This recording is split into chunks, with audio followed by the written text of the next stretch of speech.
भगवान स्वरूप हमारे जनता जनार्दन है।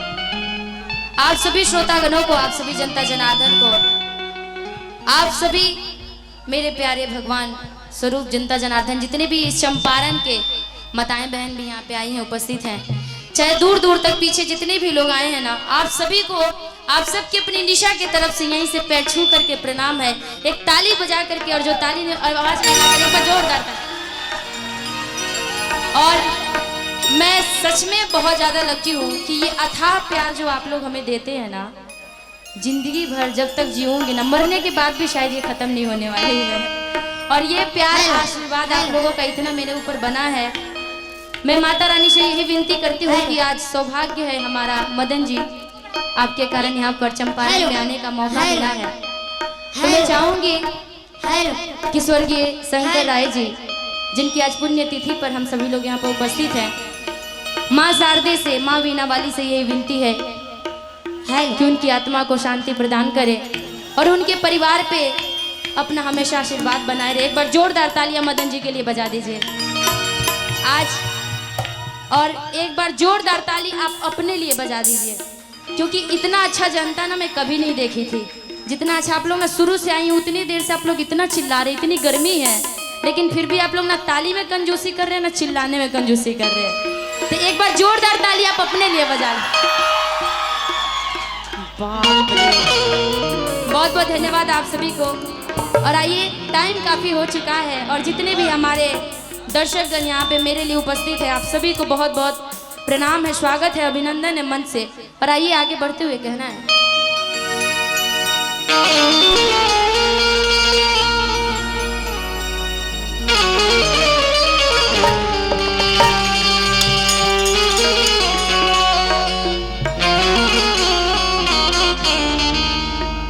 कि सुरबा नसाजबा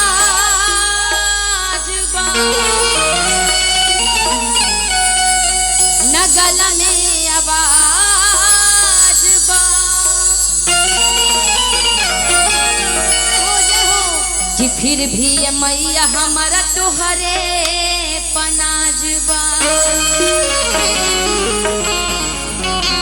कि जाना तानी मैया तू तो बाड़ू भोली हो, आज भी आवेला दर पे खाली हाथ मैया, तू भरेलू सबके झोली हो।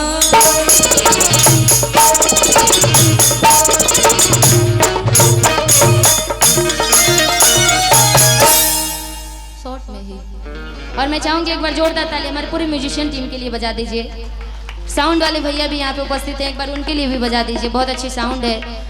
इतने सारे कैमरे लोग आए हैं, कैमरामैन सभी लोग, कैमरे वाले नहीं कैमरामैन लोग आए हैं, तो सबका स्वागत है, अभिनंदन है। एक औरत माँ के दरबार में जाती है, काफी एक एक भजन का यहाँ पे उपस्थिति होगी, उसके बाद से फिर जैसे आप लोग का आदेश होगा।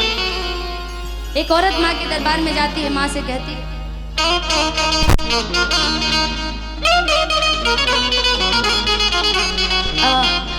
फरमाइश आई है कि निशा जी अपना वो भजन जरूर गाइएगा, बनल रहो नैहरवा ये मैया, बनल रहो ससुरवा। तो आप सबके बीच में मेरी माताएं बहन भी उपस्थित हैं, तो उन सबके लिए एक औरत माँ के दरबार में जाती है, माँ से कहती है कि माँ, एक औरत होने के नाते, एक बेटी होने के नाते मेरा ये फर्ज बनता है कि मैं दो दो घर की लड़की हूँ, मैं दो दो घर की औरत हूँ, दो दो घर संभालना होता है। माँ अपना आशीर्वाद प्यार मेरे ऊपर बनाए रखना। और माँ से बड़े प्यार से अरदास लगाती है, विनती करती है और कहती है, क्या साउंड वाले भैया थोड़ा सा देख लीजिएगा, कि बनल रहो नई हरवा मैया, बनल रहो ससुरवा। और बहुत बहुत धन्यवाद आप सभी को कि आप सब कितना मुझे पसंद करते हैं।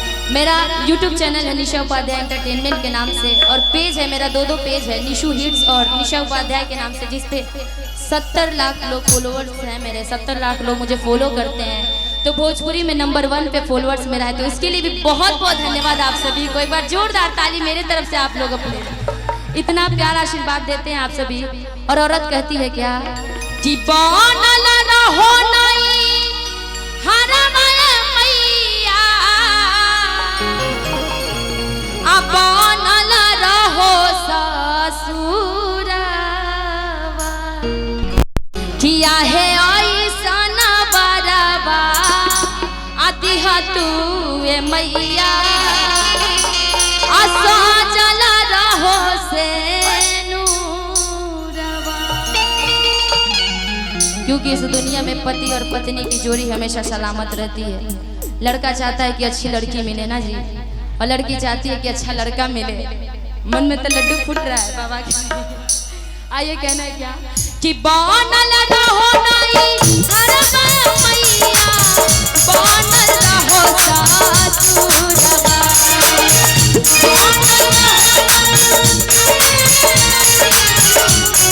मीठी मीठी तालियां बजाइए। बनल रहो नहीं हरम मैया, बनल रहो ससुरवा, आहे ऐसन बरवा दिहा तू मैया, बाजल रहो से नूरवा, आहे ऐसन बरवा दिहा तू मैया, बाजल रहो से नूरवा।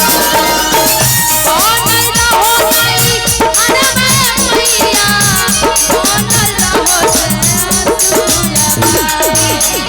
बनल रहो नहीं हरम मैया, बनल रहो ससुरवा, आहे ऐसन बरवा दिहा तू मैया, बाजल रहो। ताली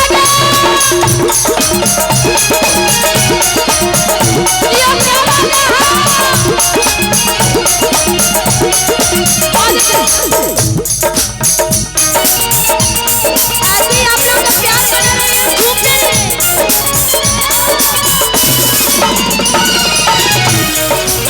और आ जाइए राधा जी की तरफ से हजारों हजार का इनाम है। बहुत बहुत धन्यवाद।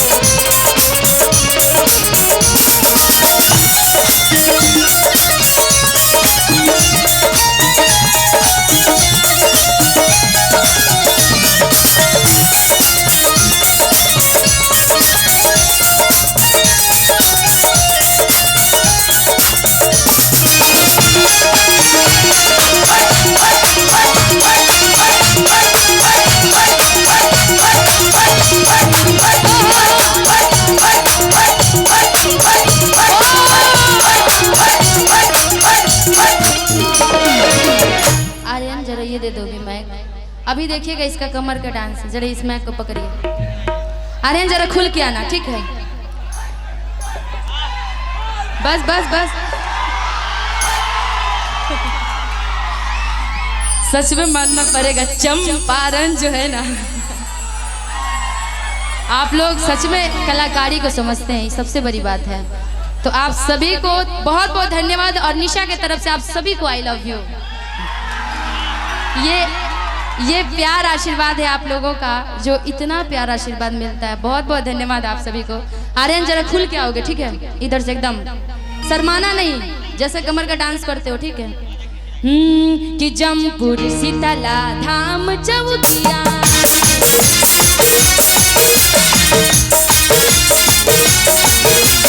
जमपुर शीतला धाम चौकिया,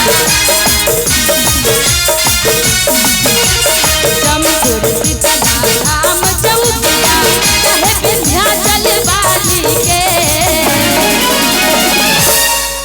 जरा एक बार कूद करके आना, ठीक? एकदम इधर से ताली बजाएंगे आप लोग। सही बात है, बताने की तो जरूरत ही नहीं है आप लोगों को कि जमपुर शीतला धाम चौकिया, ताली बजाओ। जमपुर शीतला धाम चौकिया,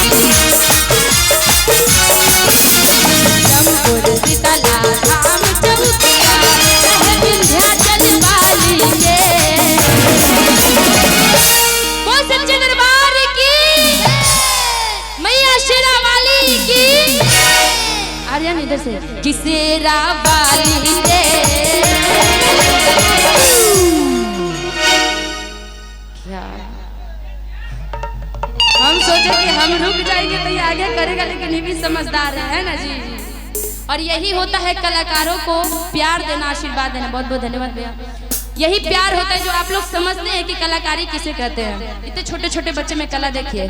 किसेरा वाली के इनको लेकर के, मदन जी को लेकर के पकड़ो इनको, बोलना कि आपको भी चलना है माँ शेरा वाली के दर। चलिए आप कहाँ चलना है?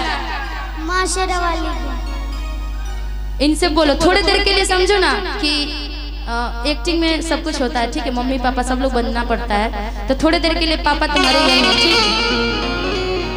कि लाले लाले नया नया कुर्ता सियाएगा, पापा जी से कहे कुछ काम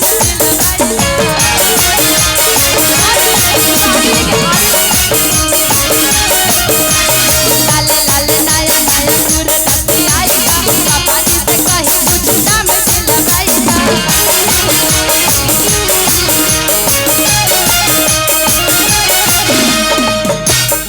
आर्यन, यही समझने वाली बात होती है। गाना मैंने क्या गाया? लाले लाले नया नया कुर्ता सियाई दो, अब पापा जी से कही कुछ दाम दिलवाई दो, तो दाम लेना है यहाँ से। हे भगवान, कितना समझाए लड़का को। देखो कोविड-19 चल रहा है, देख रहे हो ना कितना दिकदारी है। यही आएगा तो हम लोग कमाएंगे खाएंगे ना। इधर से खींचना है पैसा, अपने में नहीं, इनको खींच खींच के लाना, तब इधर से पैसा खींचाएगा। ठीक कैसे खींच